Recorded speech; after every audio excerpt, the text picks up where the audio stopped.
Amen. Walhati natin ang Diyos. Hallelujah. Salamat sa Panginoon at nandito tayo muli sa isang mga parangal para sa Kanya. At sa Kanya lang natin ipagkatiwala ang lahat ng bagay. At tayo naman ay tatanggap ng biyaya at mga bagay na magaling. Amen. Galing sa ating Panginoong Jesus. Praise the Lord. Sabihin ng Panginoon. Basahin natin ang Ephesians chapter 6 verse 10. Amen. Amen ang Biblia. At ang pusa ay magpakalakas kayo sa Panginoon at sa kapangyarihan ng Kanyang kalakasan. Amen. Ito ay muling pagpapatibay sa atin ng Biblia. Amen. Paalaala, tayo ay palaging pinapaalalahanan.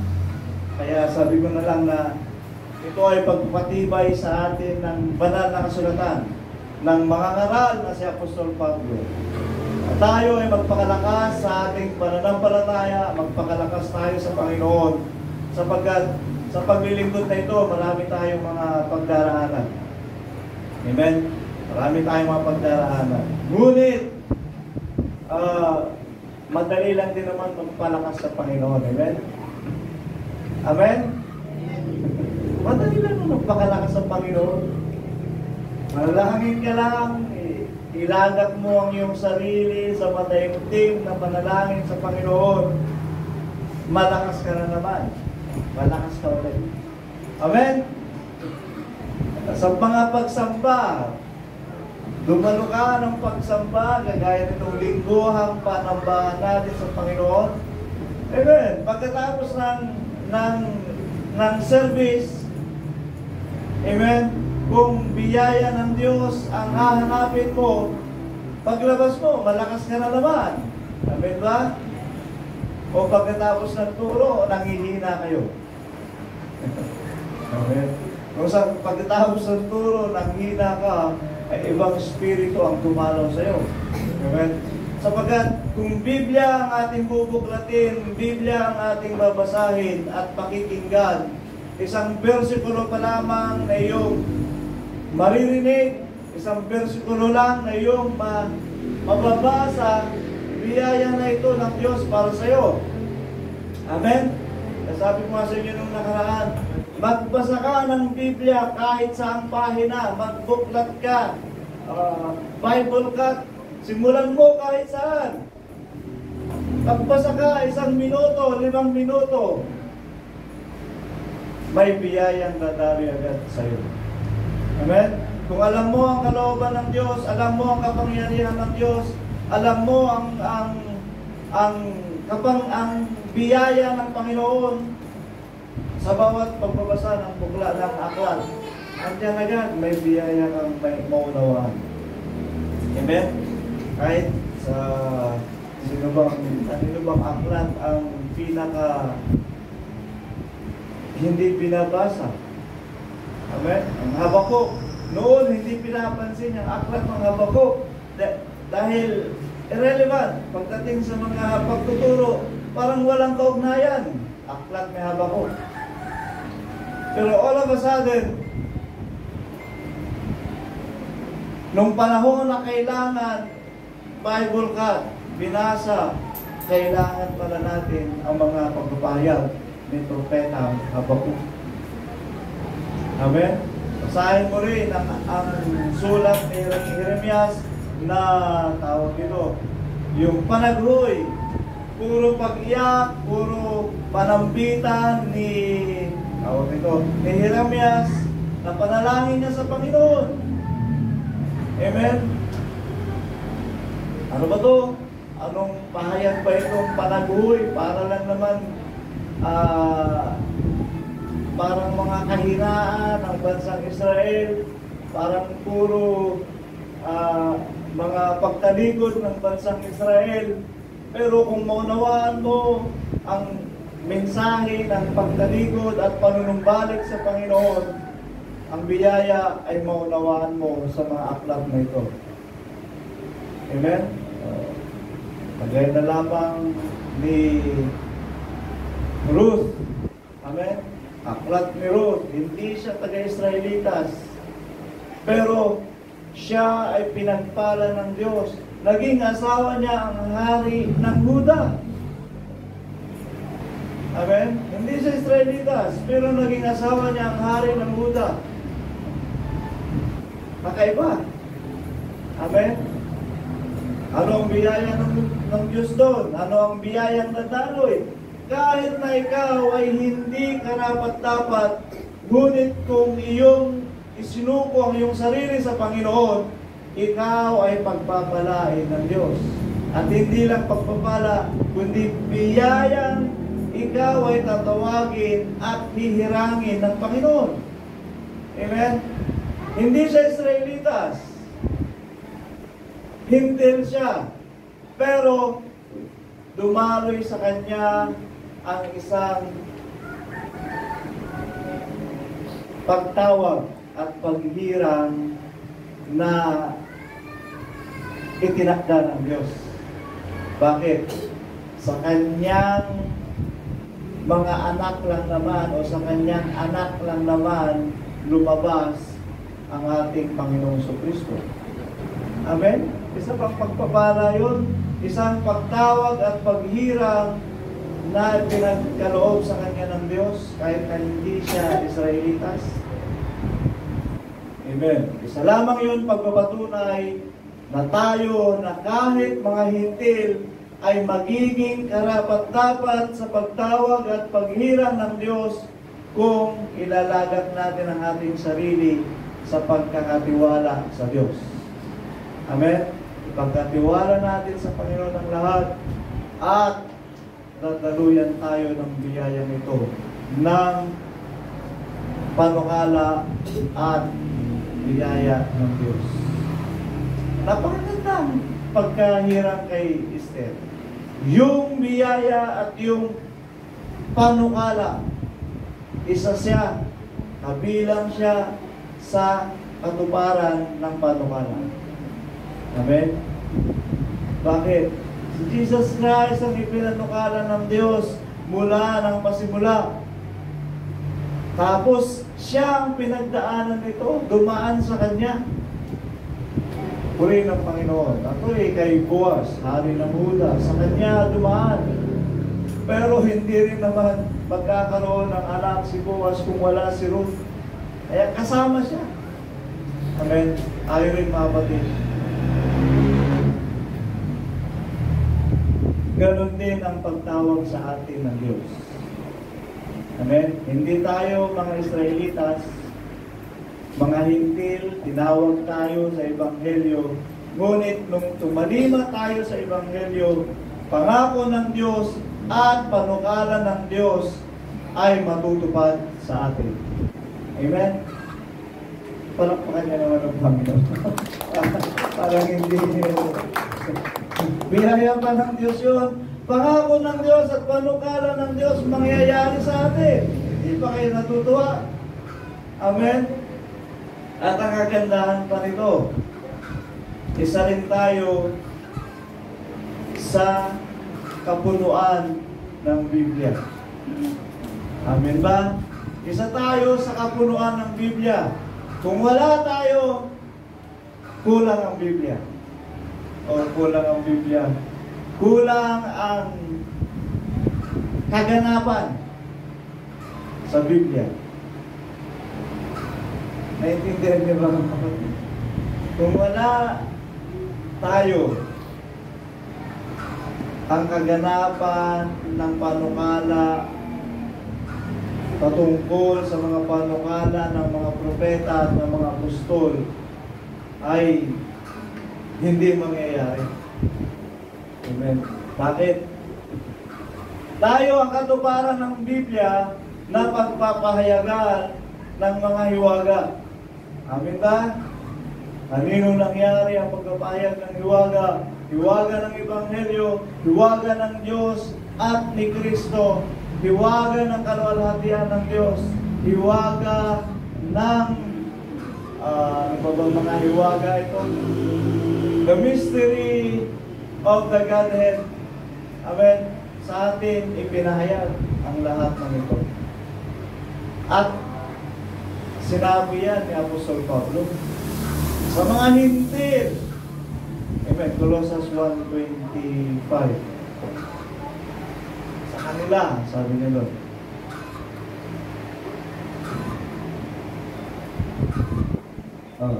Na ako'y ginawang ministro nito ayon sa pamamahala na mula sa Diyos. Amen? Pamamahala mula sa Diyos. Talagang napakapalad ni Apostol Pablo. Na ibinigay sa akin, ibinigay ng Diyos sa kanya. Para kanino? Upang dumating naman sa inyo. I-revise ko lang, pero yun ang ibig sabihin. Upang dumating sa inyo. Kasi sabi niya, ibinigay sa akin para sa inyo. Lahat ng ipinahayag ni Apostol Pablo ay para sa atin. Para sa ating henerasyon, hindi sa kanila. Amen? Para sa inyo, upang may pahayag ang salita ng Diyos. Sinabi ni Apostol Pablo, ang ministro yung pinagkatiwala sa kanya ng Diyos ay ginaganap niya, ipinapahagi niya, isinusulat niya para kanino? Para sa inyo upang may pahayag ang salita ng Diyos. Sino yung sa inyo na yan? 26. Maging ang hiwaga na inilihim sa lahat ng panahon at lahi na dapat kayo pinahayag sa kanyang mga banal. Sino yung sa inyo na yan, ng mga banal? 27. Ito na, lalabas na. Sino yung para sa inyo? Sino yung mga banal na yun? Nasa kanila yung minagaling ng Diyos na ipakilala kung ano ang kayamanan ng kaluwalhatian ng hiwagang ito nasa gitna ng mga hintil. Sino? Sa mga hintil. Amen? Purihin ng Panginoon. Tayo ang kaganapan ng kasulatan na ito. Inaarin nyo ba? Kung hindi, bigay na lang natin sa kanila. Amen? Pero salamat sa Diyos. Tayo ang pinagkatiwalaan ng Panginoon. Bakit? Ang hiwaga na ito ng Diyos sa atin ay pinaunawa. Nagkatawang tao ang Diyos, nasa ng Diyos. Sinasabi nila, andun sa langit. At may isa pa, nandun kay Kristo. Amen? Pero sa atin, ang Diyos ay isa. Nung nagkatawang tao, ang Diyos siya ay taong totoo. Amen? Kaya 34 years, God is in the flesh. And He became flesh. Taong totoo. Kaya sinasabi ng iba, Diyos na ba? Tinatanong ang ating Panginoong Kristo. Ako, sabi niya, ako ang taong nagsasaysay sa inyo ng katotohanan. Tao siya. Nung panahon na yon. Amen? Tinatanong siya, sino ka baga? Ano ang pagkakilala ninyo? Sabi natin Panginoong Kristo. Sabi ng apostol, ikaw ay anak ng Diyos na buhay. Ikaw ang Kristo. Mapalad kayo, sabi ng ating Panginoon. Bakit? Siya ay nakilalang anak ng Diyos. Ang anak ba ng Diyos ay Diyos?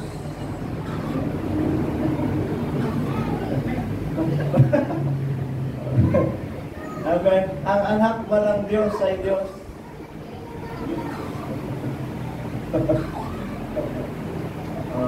Amen. Ngayon, sasabihin ko, darating ang panahon, sa takdang panahon, tayo ay tatawaging anak ng Diyos. Diyos ka ba sa panahon na yun? Okay, bigyan mo kayo ng verse 8:6 ng 1 Corinthians. Ngunit sa ganang atin ay may isang Diyos lamang. Sino ang Diyos? Isa lang. Sino? Ang Ama. Okay? Ang Ama. Nabuhat sa Kanya ang lahat ng mga bagay. Yun, sa Kanya galing ang lahat, nilikha niya ang lahat. Amen? At tayo'y sa Kanya. Okay. At isa lamang Panginoon, si Jesucristo, nasa pamamagitan niya ang lahat ng mga bagay, at tayo'y sa pamamagitan niya. Amen. Sino ang Diyos? Shortcut na sister kasi. Shortcut na siya. Talagang, ngayon, talagang pagpapahayag natin, ang ating Panginoong Jesucristo ay siyang Diyos. Ngayon, ang pagpapahayag natin, ang ating Panginoong Jesucristo ay siyang Diyos.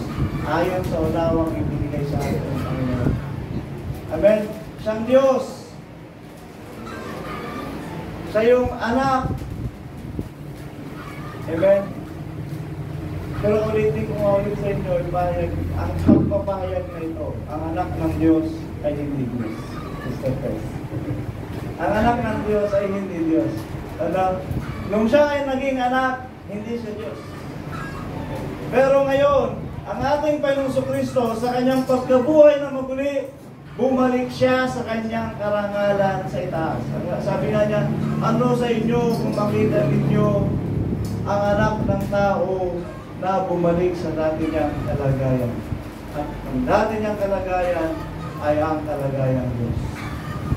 So pagkatapos ng kanyang pagiging anak, siya ay bumalik sa kalagayan Diyos. Amen? Kaya ito ang biyaya ng Diyos sa bawat isa sa atin ay pinahayag sa atin ng Panginoon. Ang pahayag na ito, kung hahanapin natin sa banal na kasulatan, nandito lang naman, ngunit nakatago sa hiwaga.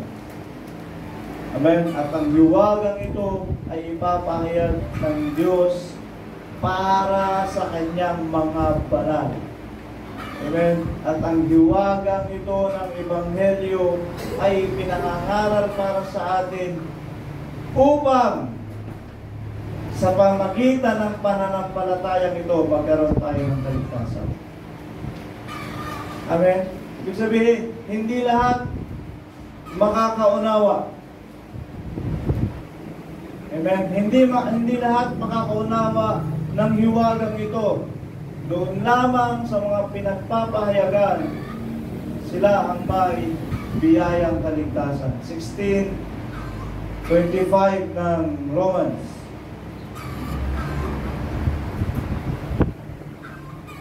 At ngayon sa Kanya na makapangyarihan na sa inyo'y makapagpapatibay ayon sa aking Ebanghelyo at sa pangangaral ni Jesucristo ayon sa pahayag ng hiwaga. Okay, hiwaga na natago sa katahimikan ng panahong walang hanggan. May hiwaga na itinago ang Diyos. 26. Dadapwat na hayag na ngayon. Kaya Apostol Pablo, kaya kanya isinulat. At sa pamagitan ng mga kasulatan ng mga propeta, ang patunay ay ang mga sulat ng mga propeta. Ayon sa pinag-utos ng Diyos na walang hanggan, ay pinakilala sa lahat ng mga bansa upang magsitalima sa pananampalataya. Amen? Tinakda ng Diyos. Kaya nga isinulat niya Apostol Pablo, isinulat ng mga propeta upang maging basehan natin. Amen? Ang sulat ng mga propeta ay mga propesiya na magaganap sa darating na panahon. Mga panukala. Ngunit ang sulat ng mga apostol ay pagpapatunay doon sa mga propesiya ng mga propeta. Sabi ng Biblia, upang ipahayag sa inyo at kayo ay magsitalima sa pananampalataya. Amen? Ito ang ating sasampalatayanan. Ito ang ating paniniwalaan. Amen? Ito ang ating pangyayarihin. Ito ang ating magiging paranglan sa pananampalataya. Amen. Ang alin, lalong-lalo na ang mga kasulatan na ito ay pinahayag sa atin upang tayo ay matuto. Amen?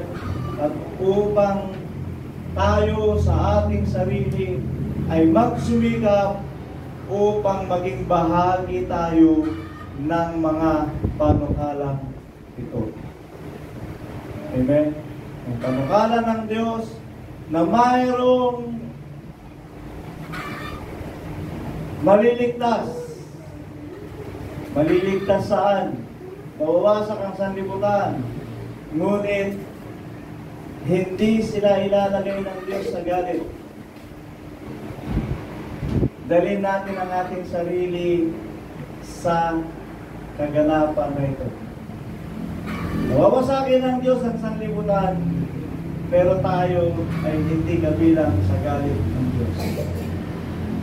Amen? Dalhin natin ang ating sarili doon sa sinasabi ng Biblia na few men left. 26:4 ng Isaiah. Tingnan natin.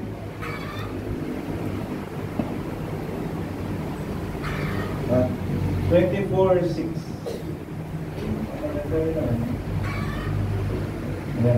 Kaya't nilamon ng sumpa ang lupa. Okay. Apoy, baha, salot. Kaya nung nakasulat sa Matthew 24.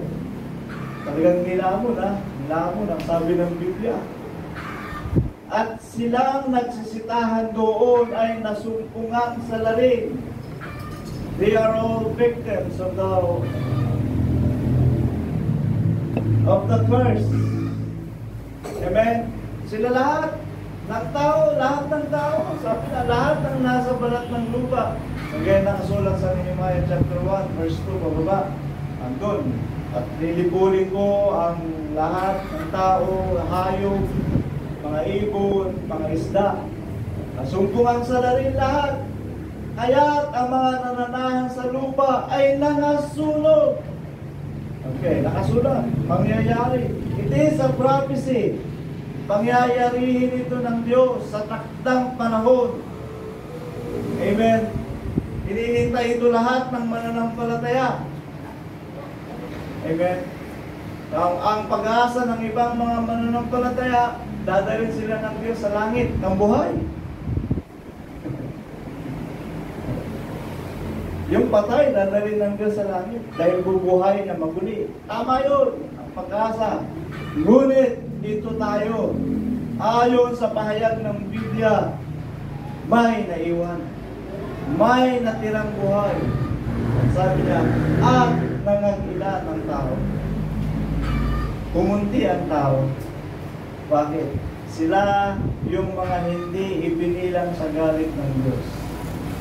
Verse Thessalonians 5:9, sapagkat tayo hindi inilaan ng Diyos sa galit, kundi sa pagkaligtas. Sila yung mga natirang ilan. Verse Thessalonians 5:9, tayo mga nagsisipaghintay sa Panginoon, sapagkat tayo'y hindi itinalaga ng Diyos sa galit, kundi sa pagtamo ng pagkaligtas. Amen. Maililigtas tayo ng Diyos.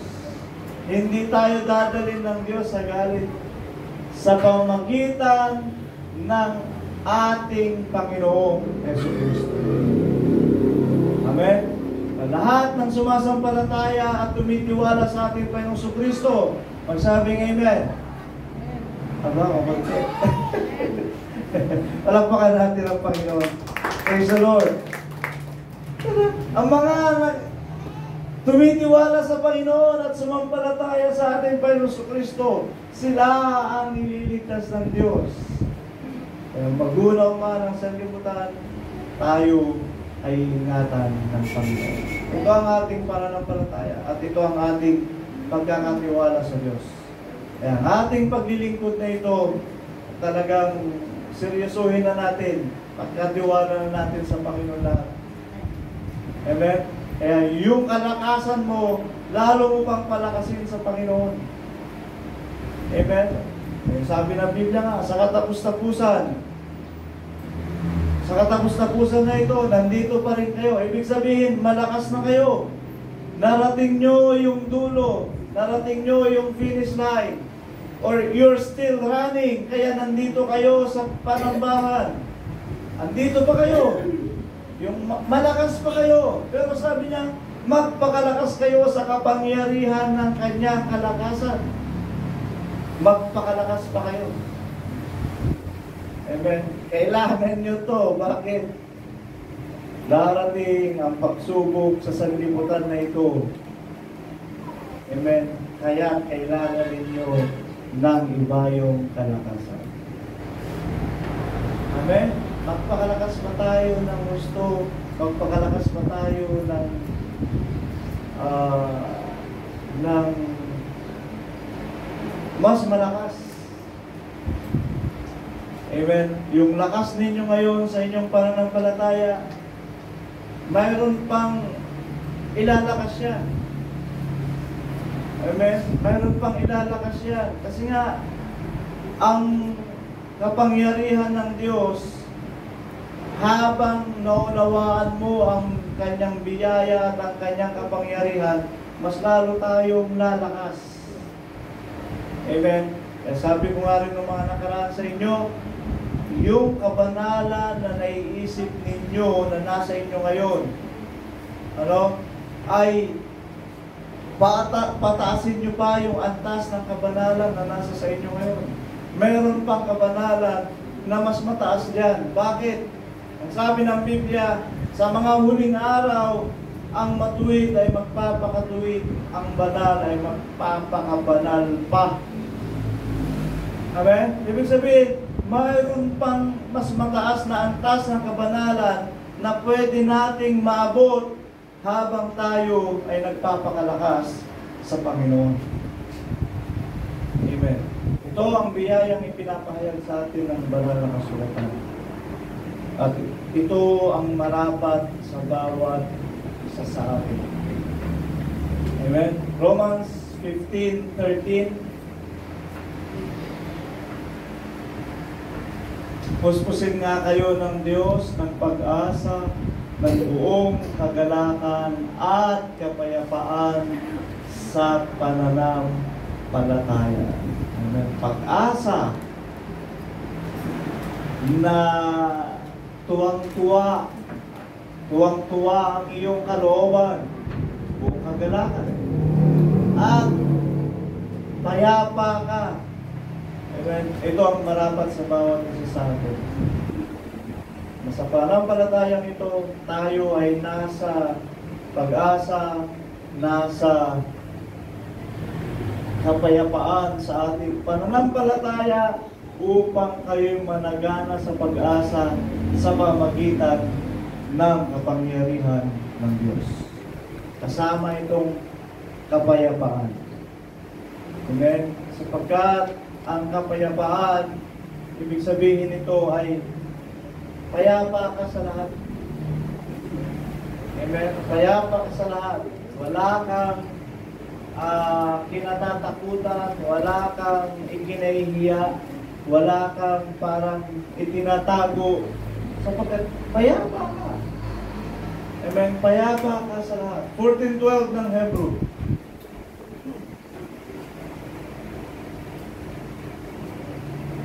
Wala? 12:14. Sundin ninyo ang kapayapaan sa lahat ng mga tao. Amen? Wala kang kagalit, wala kang katampuhan, wala kang kasamaan ng loob. Amen? Kaya payapa ka. Hindi ka rin natatakot sa anumang bagay sapagkat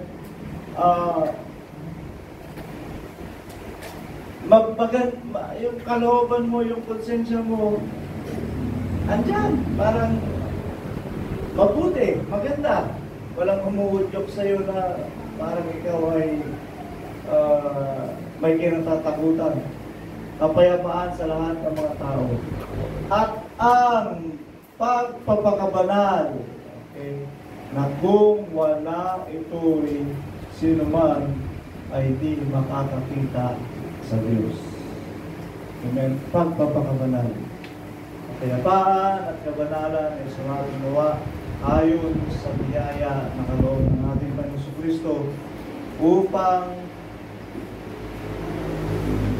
dumating sa atin ang kaganapan ng salita na ito na makita natin ang Panginoon ng mukha. Amen. Makikita natin siya ng mukha. Bakit? Hinihintay natin siya sa kanyang pagbaba, sa kanyang pagpari, upang tayo ay kanyang paghari. Amen. Dahil yung mga kaliwanagan ng mga pangangaral na ito. Amen. Sinasabi nila ang Diyos, ang ating Panginoon Kristo ay bababa, bababa at bababa. Ngayon, kung kayo naman ay dadali niya sa langit, paano naman tayo? Paano naman siyang bababa? Sino ang sasalubong sa kanya? Amen. Sabi ng iba, sasalubungin nila ang Panginoon sa alabaap. Okay, siguro, lusot sila doon. Sasalubungin nila ang Panginoon sa alabaap. Makikita nila ang Panginoon, kakasama nila ang Panginoon. Ngunit, ito ang sabi ng Biblia, ang Diyos ay maghahari sa sanlibutan. Amen? Ang ating Panginoon Kristo ay maghahari sa sanlibutan. Ngayon, kung ang lahat ng mga patay at buhay dinala sa langit, sino ang paghaharian niya sa sanlibutan? Sino? Wala. Kawawa ng mga hari, walang paghaharian. Lupa lang. Amen. So, ito ang reconciliation ng Biblia na ipinahayag sa atin ng Espiritu ng Panginoon. Maghahari ang ating Panginoon Kristo sa sanlibutan at ang kanyang paghaharian ay ang mga banal na nangagilan na naghintay sa Panginoon at nagtagumpay ng kanilang paglilingkod. Amen? At sila ang tatawagin bayan ng Diyos. Amen? Tatawagin silang bayan ng Diyos. Or let's say, tatawagin silang mga anak ng Diyos. 9:25 ng Romans.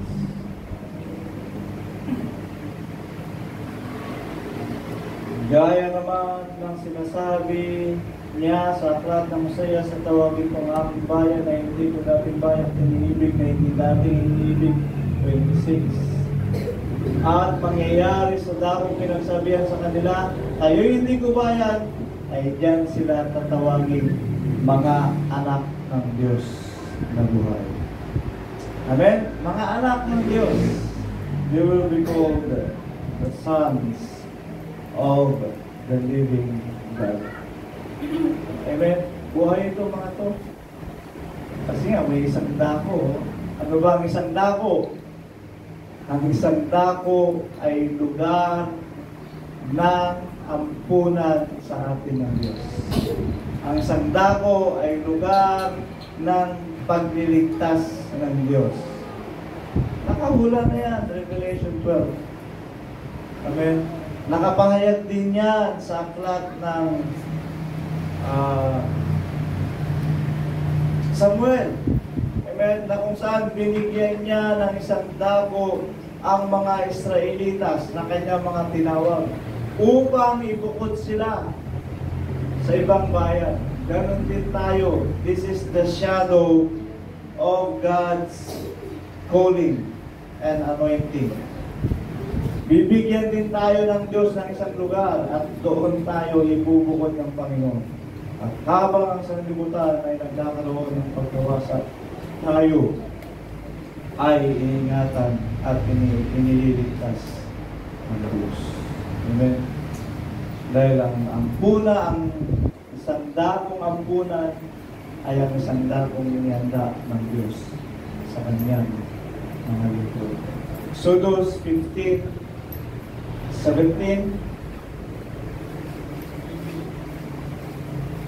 Sila iyong papapasukin at sila iyong itatayo sa bundok na iyong pamana, sa dako, O Panginoon, na iyong ginawa sa iyo upang iyong tahanan sa santuaryo, O Panginoon, na itinatag ng iyong mga kamay. Amen. Papapasukin niya yung kanyang mga lingkod sa lugar na yun. Amen. At doon mananahan ng Diyos kung saan ang kapangyarihan ng Diyos ang naghahari at kapangyarihan ng Diyos ang kumilos sa lugar nito. Amen. Puri ng Panginoon, tayo po'y magsitay mga kapatid. Tayo dumulog sa kanyang biyaya at pagpapala. Amen. Magpasalamat, magpuri, lumuwalhati na ating alalahanin lagi ang kanyang kabutihan at ang kanyang kadakilaan sa mga kasal. Puri ng Panginoon. Sing, I have come and bow down. Yes, Lord, we come to you and praise and thanksgiving and glorify your name.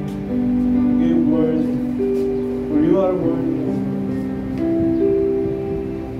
Give glory. I have come and bowed down. Purihin ng Diyos.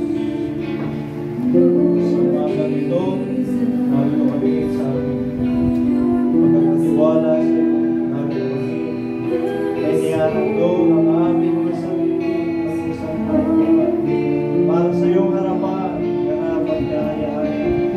We want to live in your presence. We want to be in your presence, O Lord, na kung saan panahanan mo kami ng iyong Santong Espiritu, sapagkat ang Espiritu Santong ito, O Diyos, ang magiging gabay sa amin. Siyang magtuturo sa amin. Siyang magpapahayag sa amin, Panginoon, ng lahat ng mga bagay. Kung ano ang aming magiging pamumuhay, kung ano ang aming mga sasabihin, kung ano ang aming mga pagkilos sa gagawin na naayon sa pananampalataya namin. At ito, O Diyos, ay biyaya mo sa bawat isa. Sapagkat hindi kami, Panginoon, karapat-dapat, ngunit kami ay napansin mo sa pamagitan ng aming pananampalataya at pagsunod. At maging karapat-dapat nawa kami hanggang sa maganap ang lahat ng mga kasulatan na ito ayon sa aming pananampalataya na lubos na kami ay tumitiwala sa iyo.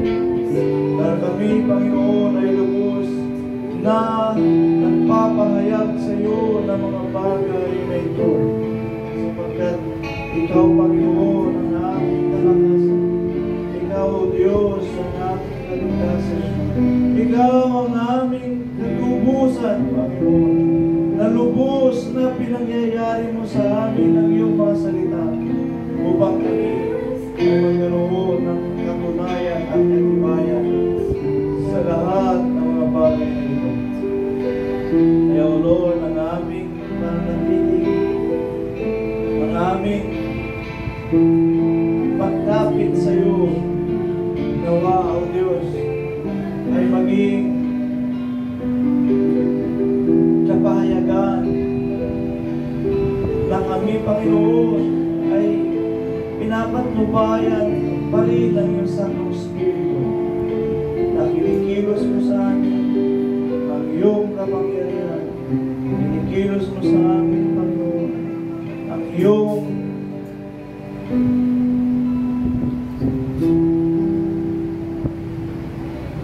kagandahang loob na sa pamagitan nito kami pa rin ay tinatanggap mo at nililingap mo sa kabila ng aming mga kakulangan, sa kabila ng aming pagiging immature, Lord. Ngunit salamat ang iyong pag-ibig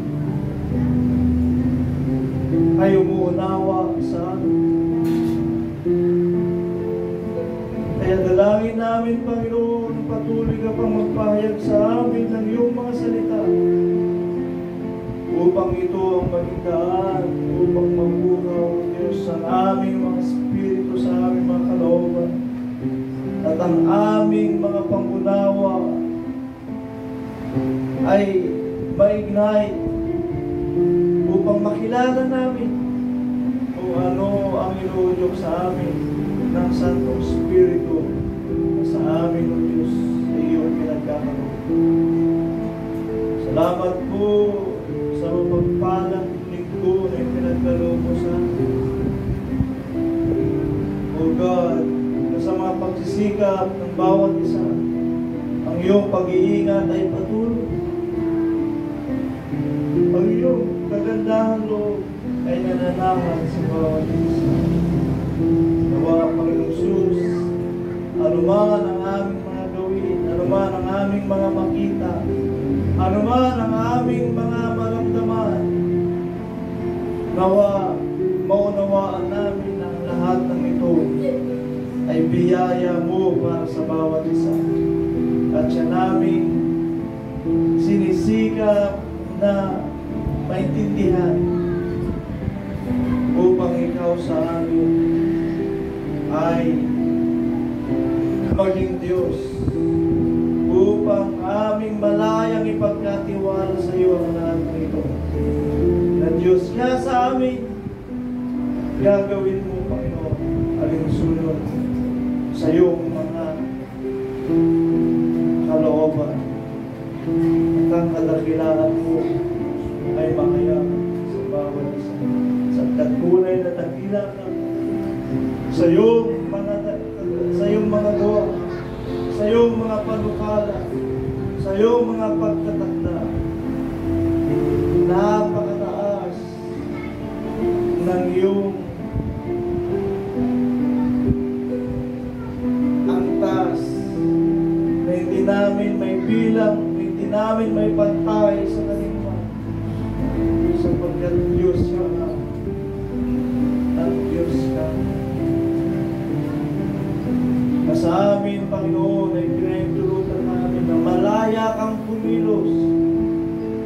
Gawin mo ang iyong kalooban.